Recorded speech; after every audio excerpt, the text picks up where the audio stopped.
নমস্কার বন্ধুরা, আজকে আমরা এই ভিডিওতে আলোচনা করব ডাব্লিউবি হেলথ ভলেন্টিয়ার রিক্রুটমেন্টের ব্যাপারে। তো বন্ধুরা, নতুন করে আশাকর্মী নিয়োগের বিজ্ঞপ্তি জারি করা হয়েছে। আসুন দেখে নেই কারা কারা আবেদন করতে পারবেন, কিভাবে আবেদন করবেন, সমস্ত কিছুই এই ভিডিওতে বলা হয়েছে। যে ডাব্লিউবি হেলথ ভলেন্টিয়ার রিক্রুটমেন্ট 2024 বিভিন্ন জেলায় আশাকর্মী নিয়োগ, মাধ্যমিক পাশে আবেদন। তাহলে আসুন দেখে নিই কেমন করে আবেদন করবেন।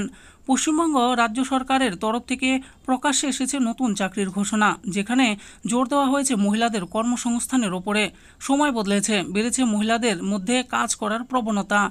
একটা সময় বাড়ি থেকে মেয়েদের কাজ করা ভালো চোখে না দেখলেও আজকাল সেই সব অতীত। বিভিন্ন অফিসে আজকাল মেয়েদের বেশি রমরমা। সম্প্রতি রাজ্য সরকারের তরফ থেকে যে বিজ্ঞপ্তি প্রকাশ্যে এসেছে তাতে দেখা যাচ্ছে বিভিন্ন গ্রাম পঞ্চায়েত এলাকায় সরকারি দপ্তরে নিয়োগ করা হবে কর্মী। কারা কারা এখানে আবেদন করতে পারবেন, কি যোগ্যতা থাকলে তবেই এখানে আবেদন করতে পারবেন, সেই সব বিষয়ই আজকে রইল আমাদের বিস্তারিত এই ভিডিওতে। এরপর দেখুন বলা হয়েছে মহিলাদের জন্য বিশেষ চাকরির সুযোগ। যে সমস্ত মহিলারা ইতিমধ্যেই কাজ করতে ইচ্ছুক তাদের জন্য সুবর্ণ সুযোগ। বিভিন্ন গ্রাম পঞ্চায়েত এলাকায় সরকারি দপ্তরে মাধ্যমিক, উচ্চ মাধ্যমিক পাস সহ বিভিন্ন যোগ্যতায় নিয়োগ করা হচ্ছে মহিলা কর্মী। এই পদগুলোতে শুধুমাত্র মহিলারাই আবেদন জানাতে পারবেন। এই চাকরির জন্য আবেদন জানাতে হলে অবশ্যই ভারতবর্ষের পশ্চিমবঙ্গ রাজ্যের স্থায়ী বাসিন্দা হতে হবে।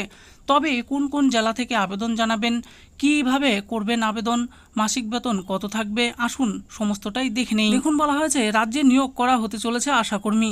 বিভিন্ন গ্রাম অঞ্চলের এলাকাগুলিতে মাধ্যমিক পাস যোগ্যতায় হেলথ ভলেন্টিয়ার নিয়োগ করা হবে। এই হেলথ ভলেন্টিয়াররাই আশাকর্মী বা আশা দিদি নামে পরিচিত। যে সমস্ত জায়গায় রয়েছে প্রান্তিক গ্রাম, সেখানে দৈনন্দিন চিকিৎসা ব্যবস্থা পৌঁছে দিতেই আশাকর্মীদের বিশেষ উদ্যোগ দেখা যায়। বিশেষ করে স্থানীয় এলাকায় প্রসূতি মায়েদের দেখাশোনা এবং সদ্যজাত শিশুদের টিকাকরণ সংক্রান্ত বিভিন্ন কাজের দায়িত্ব এখন আশাকর্মীদের উপরে। মোট 36টি শূন্যপদ রয়েছে এখানে। হাওড়া জেলা স্বাস্থ্য ও পরিবার কল্যাণ সমিতির পক্ষ থেকে আশাকর্মী নিয়োগ করা হবে। মাধ্যমিক পাশেই এখানে আবেদন করতে পারবেন। বয়সসীমা হতে হবে ন্যূনতম 30 এবং সর্বোচ্চ 40 বছর বয়সের মধ্যে। এখানে কোনো রকম লিখিত পরীক্ষা দিতে হবে না, সরাসরি ইন্টারভিউয়ের মাধ্যমেই যোগ্য চাকরি প্রার্থীরা এখানে আবেদন করতে পারবেন। তো বন্ধুরা, দেখে নিলেন আজকে আমরা ভিডিওতে আলোচনা করলাম ডাব্লিউবি হেলথ ভলেন্টিয়ার রিক্রুটমেন্টের ব্যাপারে, যে নতুন নিয়োগের বিজ্ঞপ্তি প্রকাশিত হয়েছে সেই ব্যাপারে। এখানে কিন্তু শুধুমাত্র মহিলারাই আবেদন করতে পারবেন। এর জন্য কত থেকে কত বয়সের মধ্যে হতে হবে, কিভাবে আবেদন করবেন, কতগুলো শূন্যপদ রয়েছে, সমস্ত কিছু এই ভিডিওতে আমি দিয়ে দিয়েছি। আশা করি ভিডিওটি আপনাদের ভালো লেগেছে। আর এই ভিডিওটি যদি আপনাদের ভালো লেগে থাকে তাহলে অবশ্যই একটি লাইক করবেন।